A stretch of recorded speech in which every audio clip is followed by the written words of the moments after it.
Welcome to my channel. இன்னைக்கு வீடியோல சூப்பரான ஹெல்தி வெர்ஷன்ல ஒரு ப்ரௌனி ரெசிபி பார்ப்போமா? அதுவும் ராகியை வச்சு ஹெல்த்தியா எப்படி செய்யணும் தான் பார்க்க போறோம். அந்த வீடியோக்குள்ள போலாம். அதுக்கு first milk chocolate, dark chocolate, butter இந்த 3 சாக்லேட்டையும் எடுத்துக்கிறேன். அதுக்கு முன்னாடி வாயில ஒன்று போட்டுக்கிறேன். இதை டபுள் பாயிலிங் மெத்தட்ல நல்லா மெல்ட் பண்ணிக்கணும். அடுத்தது வேற ஒரு பாத்திரத்தில் 2 முட்டையை நல்லா உடச்சி ஊற்றி பிளெண்ட் பண்ணிக்கணும். அது கூடவே நாட்டு சர்க்கரையை போட்டு நல்லா பிளெண்ட் பண்ணிக்கணும். அதுக்கப்புறம் மில்க் ஆட் பண்ணிக்கிட்டு அது கூடவே ராகி மாவையும் நல்லா சலிச்சு சேர்த்துக்கோங்க. இதை நல்லா மிக்ஸ் பண்ணிட்டக்கு அப்புறமா நம்ம மெல்ட் பண்ணி வச்சிருந்த சாக்லேட்டை இதில் ஆட் பண்ணிக்கணும்.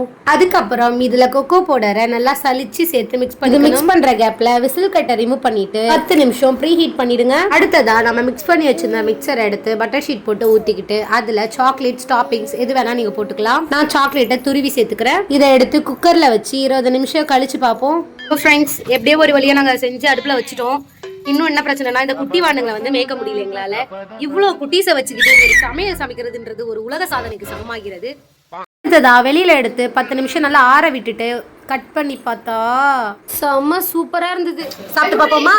இத ராகில செஞ்சதுன்னு யாருமே நம்ப மாட்டாங்க. ஏன்னா டேஸ்ட் அப்படி இருக்கும். செம்ம டேஸ்ட். நாங்கள் இந்த ப்ரௌனி மிக்சரை அதிக குவான்டிட்டியில் செஞ்சதுனால டிஃப்ரெண்ட்டாக கப் கேக்கில் ஊற்றி லாவா கேக்காட்டாக செஞ்சு சாப்பிட்டோம். செம்ம சூப்பர். நீங்களும் இந்த மெத்தடில் செஞ்சு பாருங்கள். டேஸ்ட் அல்டிமேட்டாக இருக்கும். இந்த வீடியோ உங்களுக்கு பிடிச்சிருந்துச்சுன்னா லைக் பண்ணிவிட்டு உங்கள் ஃப்ரெண்ட்ஸ் அண்ட் ஃபேமிலிக்கும் ஷேர் பண்ணுங்கள். முக்கியமாக நம்ம சேனலை சப்ஸ்கிரைப் பண்ணிக்கோங்க. அப்படியே கூட இருக்க பெல் ஐக்கானையும் கிளிக் பண்ணிக்கோங்க. நெக்ஸ்ட் வீடியோவில் சந்திப்போம். பாய்.